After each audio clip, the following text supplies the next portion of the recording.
Welcome to Inside City Hall. I'm your host, Mayor Seymore, and today on our show we have Principal of the high school, Farrell Adams.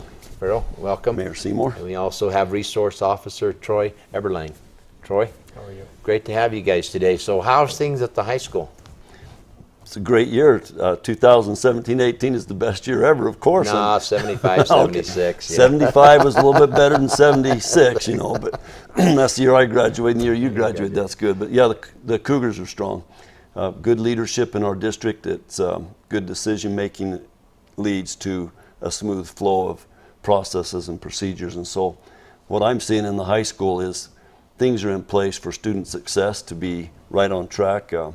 Our focus at the high school this year is focus on learning, and that isn't just, we want to focus on what's being learned, not just on what's being taught. So that reaches out to not only students but parents. For example, if we have an attendance issue, we want our secretaries teaching that parent on the phone, hey, here's the processes and procedures, and here's how your student can be successful with attendance. In all aspects of our community, we want to make sure we're learning and educating and up to date on what's happening in Shoal High School. And you'll see on our website, you'll see little training videos and training segments of PowerPoints or flyers of information that will train people to be educated. And that focus on learning, should be right in front of us all, to focus on that learning. And that kind of leads us into why we have a resource officer on our campus. You know, one of the things that we partner with the school, with our Shoal Police Department, of having, eyes on the ground as far as our school. Not every school has it, and we've been blessed to be able to have a resource officer there for the last several years to build that rapport with the students. Officer Ebeline, share with us a little bit about what your day-to-day role is with the students, how important, and what you have encountered while you've been there at the school a little bit. So both Officer Ellsworth and I, he's the school resource officer at the high school, and I'm at the junior high. We both are kind of new at the position, and so we're still trying to get our feet wet and get acclimated to the position. But basically, we're just building rapport with the kids and trying to help them understand that police officers aren't always just the bad guy that comes and wrecks everybody's day. They are there to help people, and they're there to be a resource of information and also someone to help them when they're in need. And then also later on here, actually shortly for me, I'm going to be teaching some classes to the kids from 6th all the way through 8th grade. And I know Officer Ellsworth will be doing the same thing. We have to teach a minimum of 90 hours per semester, and typically the school resource officers in the past have taught more than that. Right. So we'll teach anything to the kids from what is a crime, just to kind of get their brains thinking of what in our community, in our world is a crime and what isn't, and what their rights are, some of the effects of drugs and alcohol and tobacco, the problem in our communities of prescription pills and the misuse of them, and just kind of those kind of things to help them understand. It's amazing how things have changed. Back when Farrell and I went to school there at Shoal, I mean, we would take our guns on campus, would be able to go out there and talk about hunting and different things like that. And today, all those things would be a crime, would be illegal, and it's helping parents also understand, what the crimes are and different things. We're in a whole different world with the social Facebook and all of those things. What do you find, Mr. Adams, that we have there at the school, the social media, how that's affecting some of our youth with the bullying and some of those things that happen? Well, it's true that we live in a different day and age. When you and I went to school, bullying happened, but it was right on face-to-face, and generally it was taken care of after school somewhere else. But today's world, students are online, and the phones are out there, and the social media is a problem.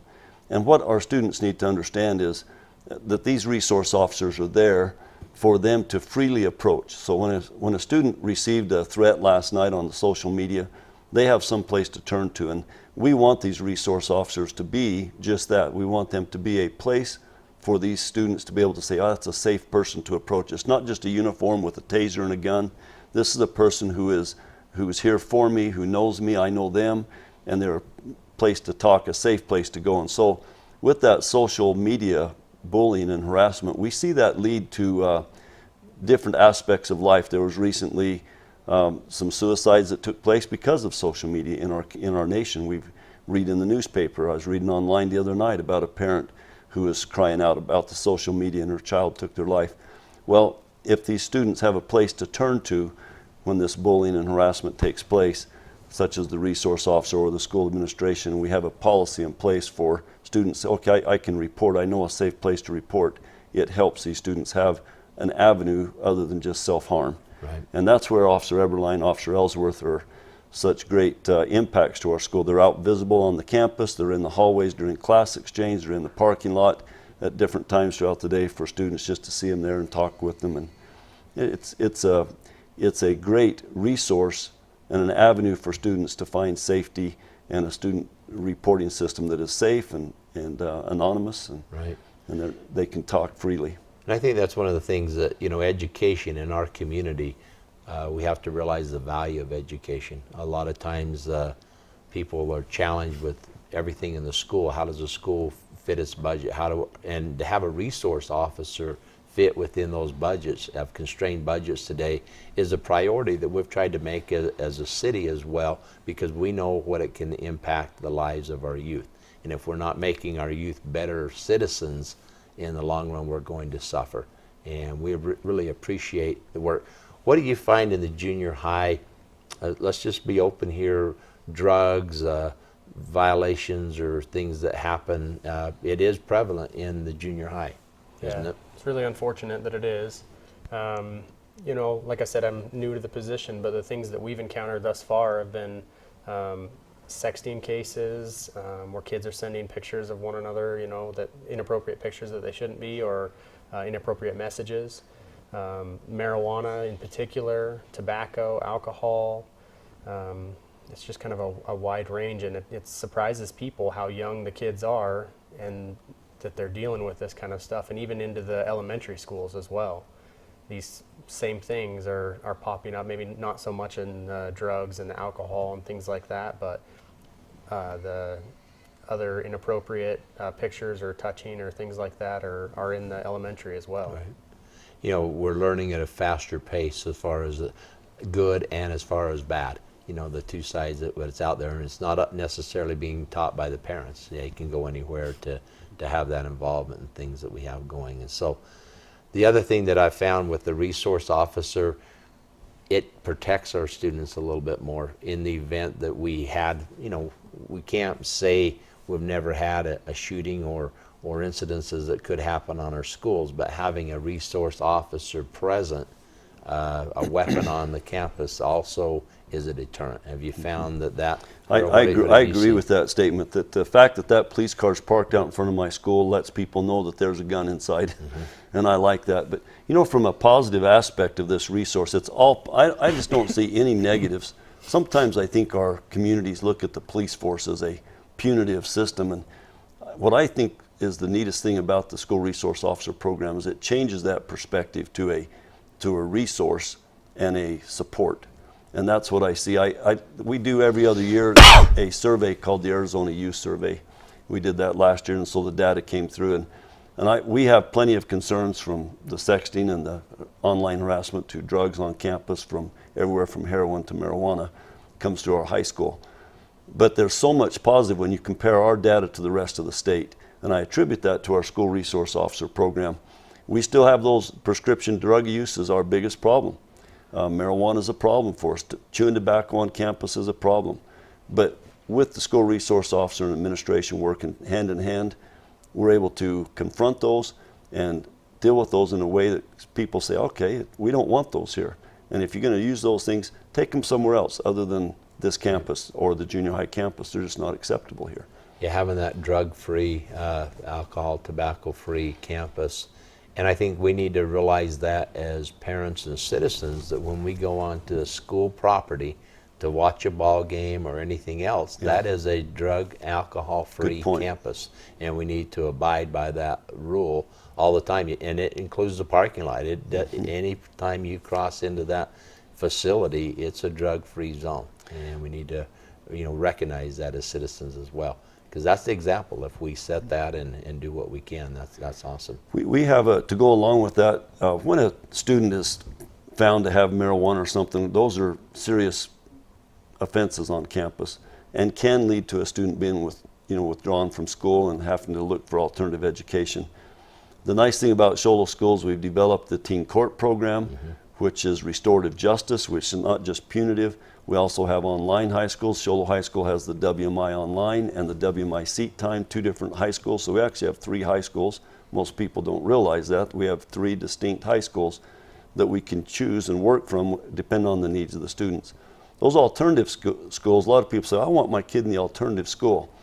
You can't just get into an alternative school. There's a grant written for that alternative school. A student has to qualify for one of 6 categories to get in, and we make sure that they fit one of those 6. One of those being discipline, which would involve a student who is involved in it with marijuana or something. Right. They can now continue with their schooling at home online and still end up with their high school diploma and not have to go the GED route. I think that's, with Judge Price and the teen court, and they're judged by their peers. And many times he's shared with us that the court probably gives a little more harsh penalty or is harder on him than what maybe he would be. But yet it is effective because it's actually their peers. And then they know they have a problem, then they have that support group and things that go that direction. One of the things that's been great is in the past, our resource officers have also been highly awarded in the state for what we do here in Shoalo, Arizona. So we have a great reputation of how it's been effective in other cities and around the state have looked to us for the example as well. And so we really appreciate what you've done there and what you will be doing. I know you're kind of new, but you've had some great people who have taught you and will teach you and continue to make that happen as we go forward there. Let's talk a little bit about football. Let's talk about sports. Let's talk about, we got a few minutes here, wrap up. Anything else first you guys want to say on the resource officer, anything that way? I just know that Officer Ellsworth and I both are very excited to be here and grateful to be able to build relations with the kids and to be able to help them understand that we're people as well, and that we're here to help, not just to deter and to help, and not just to enforce. That's great. We have also worked with the students. We have student council that comes in and shadows the city. We had a few students that we took down to our League of Cities convention here this last week, so they're starting to learn. We found if we will help them understand what it's like to be a citizen in leadership positions and what they have to do, that they do a really good job with that. But we have athletics is a big part of building character and building the other values that are important. And tell us a little bit about what Cougar Country is going to be like this year over there. This is a great year for Cougar sports. Volleyball played a real tough team last night, went 4 out of 5 games. They lost the series, but they did go 4 out of 5. If you want a good activity, go watch the volleyball team. Our boys soccer and girls soccer teams are strong this year. We have the facility we have to go sit there on that hillside and watch a soccer game with the evening light, especially during the fall. Grab a bag of popcorn, a meal or something, come sit on the hill and watch the games. They're fantastic. On Friday nights and Thursday nights, we have football games, JV on Thursday, varsity on Fridays. We as a school are really wanting our community to come out to these games. We have them broadcast all over TV, and that's good, but we'd rather see you there at the game. Just a couple of shout outs here. One thing, this Friday night, that would be September 8th, which this broadcast will probably be after, but there will be other things like this. This September 8th is our seasoned Cougar fans night. So if you're 62 years and older, this Friday night, September 8th, you get to get into the football game for free. And the first 50 seasoned Cougar fans that are 62 years and older get a t-shirt, nice green and gold Cougar t-shirt that looks real nice, donated by one of our sponsors. And so we invite them. You'll see these coming to basketball and football games, wrestling games. So keep an eye out. Come out to these fun events. That's fantastic. Well, I just appreciate you guys being here today, and go Cougars. It's one of the things there that Farrell and I, being the first class that went to Shoalo High as freshmen and sophomores, it was great. So thanks so much. Yep. Thanks, Mayor Seymore. Thank you. Thank you, Ebeline. Stay tuned for the next segment of Inside City Hall, where we'll be having our airport manager, Tom Bahr, with us. Thank you.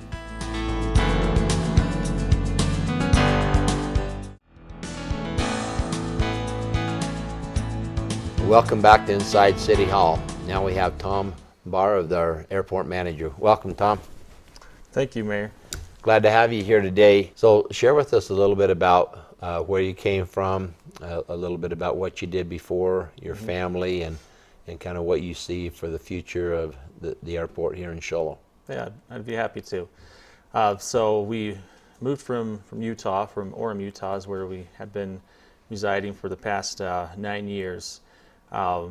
And while we were there, there's a couple different things I did in the aviation industry, starting with flight school that I did, got my commercial license, and then just after that, actually got a job as assistant manager with an FBO. What that is basically a flight base of operations at a small airport, Smashwork Airport in Utah, and did that for a few years, and did that while I was also going to grad school in airport management from University of Nebraska. I was able to do that online, and learned a whole lot of great information about managing airports, and while I was working for that organization as well. And then applied for UVU, Utah Valley University, as an aviation professor, and was able to teach there as an adjunct. I was full-time adjunct and did that for a little over 2 years, and then decided things weren't really moving up, and so wanted something else. And this is exactly what my field has been in and where I wanted to see my future as an airport manager. And so I saw this position open up, did a lot of research into the city and the area, and felt this is where my family helped me make the decision as well to all come out here. So. Oh, that's great. That's great. So did you ever fly commercially? Did you?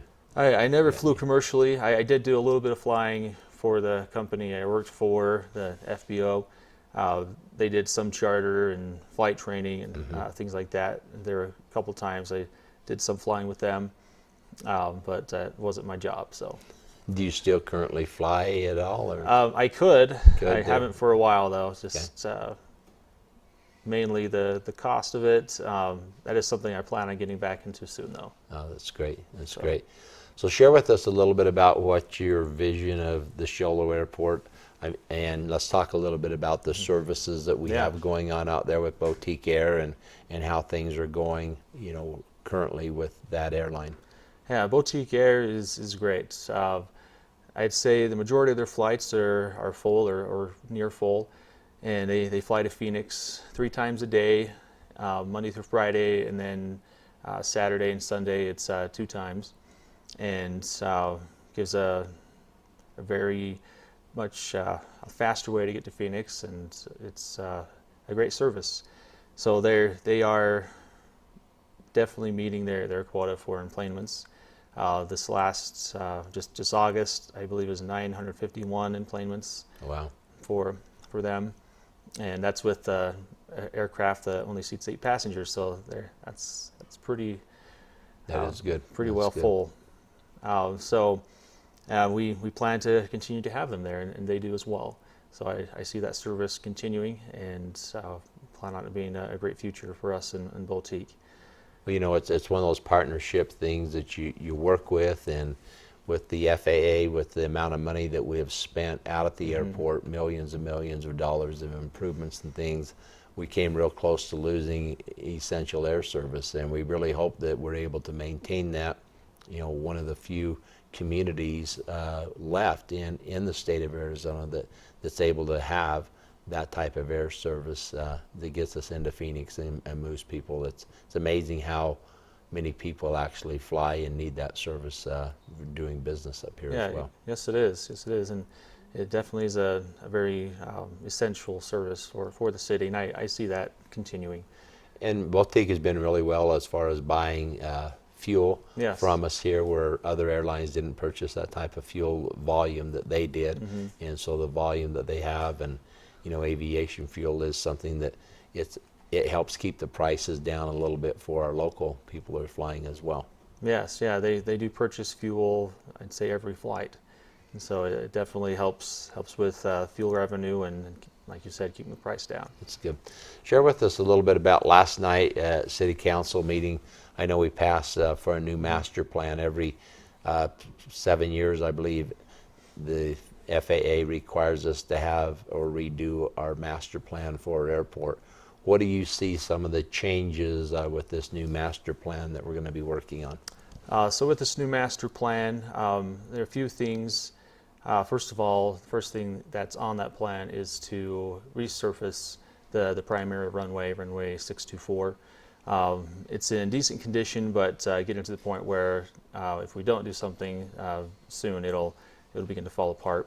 And so that is planned to be resurfaced end of next summer, and that is going to be a fairly major project. Would take the whole month of next September, and we have already plans and worked out with the airline to work with them to use the other runway 321 while that's in process. After that, we plan on redoing the entire south apron, and that's the general aviation where all the private owners are located, and we'll be redoing that. We'll make it nice and new, and further down the list, we do have plans to build a new crosswind runway. And so there are a lot of people at the airport who have been hoping for this for a long time, Right. For past 15 years really, and it is something that has been on the plan for about that long. Just through lack of funding, it has not been able to happen. So it is on the plan, and the individuals I am in contact with at the FAA feel pretty optimistic about it for now, and it would be a huge asset to the airport to have that. It would be. You know, one of the things that we're fortunate with this year is we didn't have a major fire in this area. Yeah. But I know that our airport is very strategic with firefighting, and also that we have the partnership that we have out there. Share with us a little bit about, you know, although we didn't have a fire, was there still some planes coming and going for that purpose? Yes. The airport was very busy during the fire season, especially during the month of June and beginning of July, with firefighting aircraft and personnel.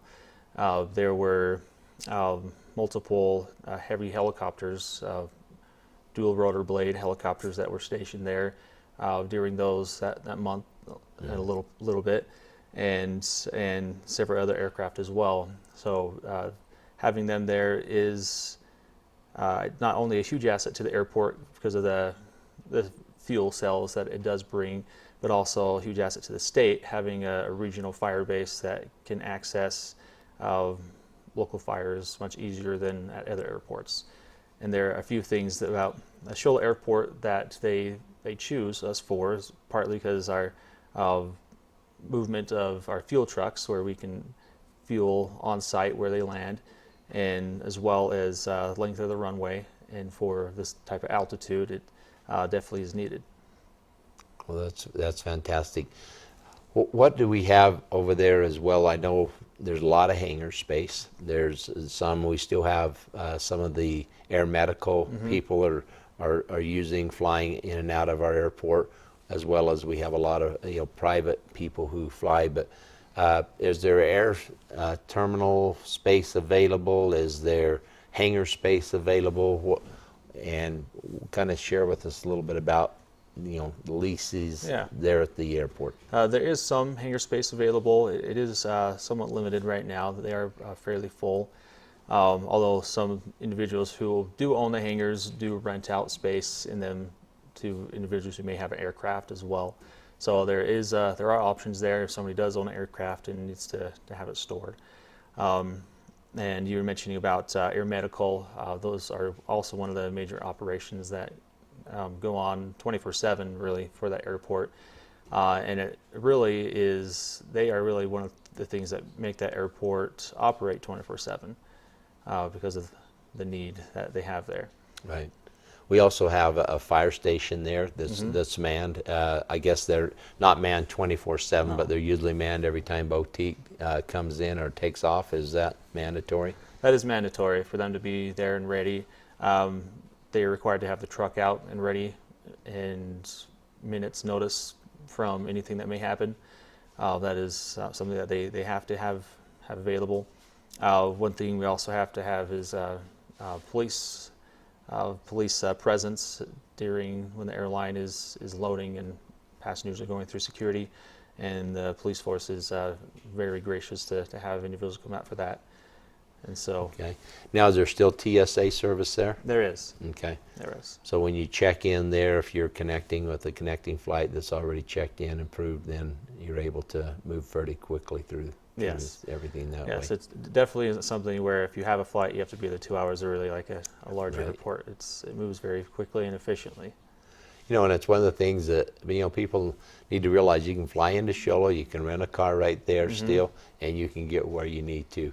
It's just one of those friendly airports, you know, challenges that we have that would like to someday hopefully have a little restaurant, different things there Yes. that we could have, and maybe some night we could just have a steak fry out there or something, and invite a lot of people to just fly in for a steak fry, and That would be use some wonderful. people, local people here, to just cater to them a little bit. But you know, that would be fun to just, you know, have a night that maybe the community could come out and watch a lot of touch it and goes or something there. Take the kids out and make it kind of a fun activity. I agree. night, something there. That has been a lot of discussion about having something like that, as well as the restaurant. There's been a lot of discussion about that, and so we do have a couple developers that are interested.